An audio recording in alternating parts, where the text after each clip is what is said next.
negation. P is not P.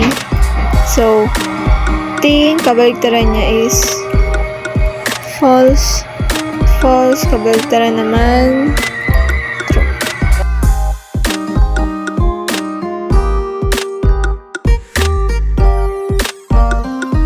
Conjunction.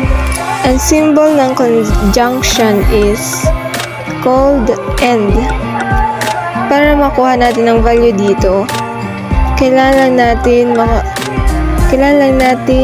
tingnan dito if true ang P and Q, dito dapat true din siya. Dapat magkaparehas lang yung P and Q, dapat magkaparehas lang silang true. So, ang P dito, true, false, so false. Lahat sila false na pababa kasi hindi sila magkaparehas. So, disjunction naman, ang tawag dito sa symbol na to is OR.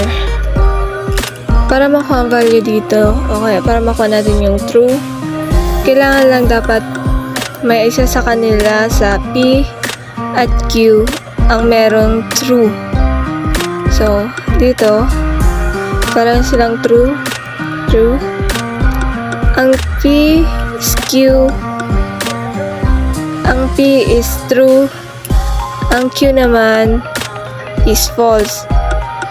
So, sa dalawa, meron pa ring true. So, true pa rin dito. Dito naman, true pa rin dahil yung Q is true.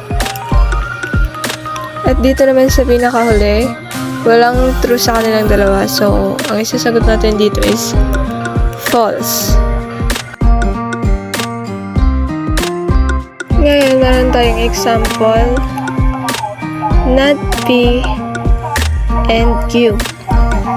Unahin muna natin yung not P.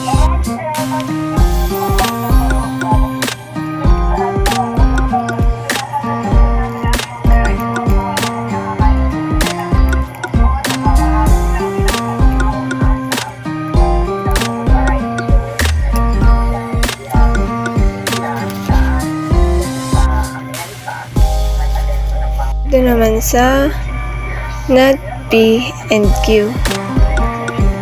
So, not P and Q. So, dito, may true pa rin. True. Walang true sa kanilang dalawa. So, false. Dito may true. Tsaka dito.